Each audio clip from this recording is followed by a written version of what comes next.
Okay. Hi everyone. I'm just giving you guys an update on how things were for me after having the D&E.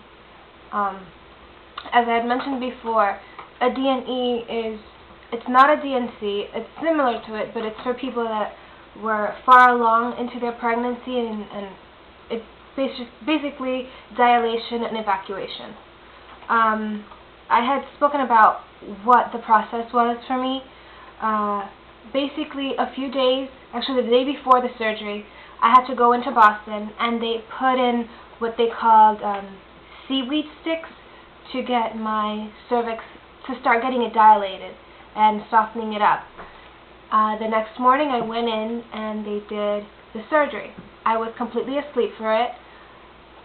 Some people, when they have a D&C, they are given local anesthesia where they're aware of everything that's going on. They just don't feel it. I was completely out, and that's what I felt was probably the best for me. I couldn't bear giving birth to, a baby like that. So I just ended up having the D&E. After the surgery, I was fine. I didn't experience any pain. It was probably not up until like the third or fourth day that I started getting like really bad cramps. They gave me really strong ibuprofen and what was that, hon? What was the name of that medicine? Oxycontin? Yes. Oxycontin. I took that for a few days, but according to the doctors, you're not supposed to be taking that for a prolonged period of time.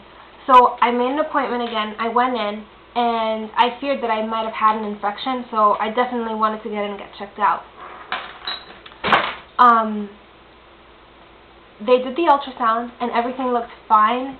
She said that the reason why I was having all these cramps was because my uterus was contracting really fast, trying to get back to its normal state, so that was why I was having all of those cramps. And all of the narcotics I was taking was basically backing me up. I wasn't able to use the bathroom, so that was that whole stuff. She gave me medication for it, and literally the next day I was fine. It took me approximately a week and a half to fully recover from everything. She gave me folic acid because, I did tell her that I was looking into trying to conceive again at some point. So she called me what they call the mega dose of folic acid. It's 1 milligram 4 times a day, so basically 4,000 micrograms. If you look behind your prenatal vitamins, usually people take 400, 600, even up to 800. When you have a pregnancy where you've had a history of having neural tube defects, they'll put you on a really high dose a couple months before you try to conceive. So I've been taking that for now 3 months. I've been taking my prenatals, and I also have been taking it's a vegetable compound of La Señora Muller. You guys can take a look at it. After my surgery, I basically got my period 4 weeks after everything.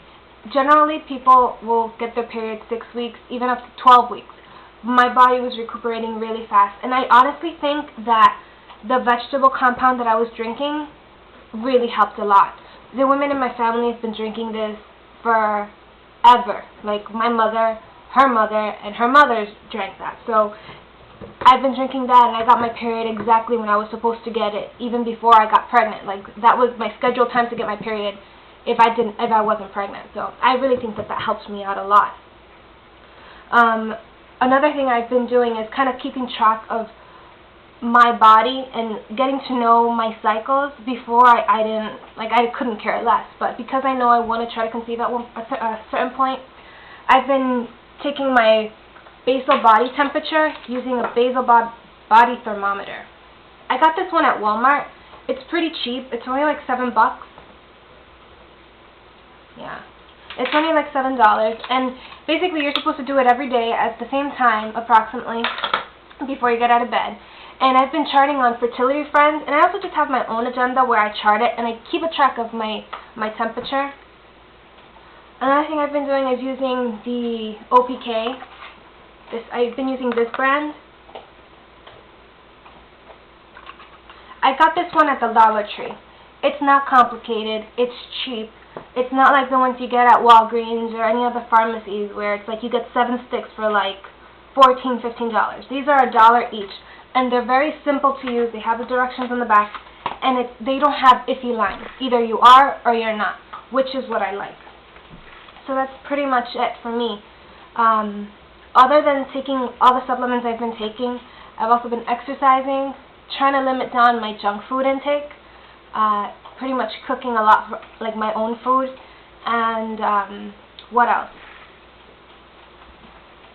Everything therapy is also helping me a lot, like move forward and just mentally, physically getting everything ready for a possible next pregnancy.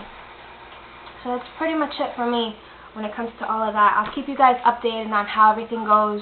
I'm supposed to be getting my next period in 10 days. Not this Saturday, but the next one coming up. So hopefully my periods are nice and steady and I don't have to worry about an irregular menstrual cycle, because I want to try to get pregnant by the end of the year. So, alright guys, if you have any questions, let me know. Hit me up. Alright, bye.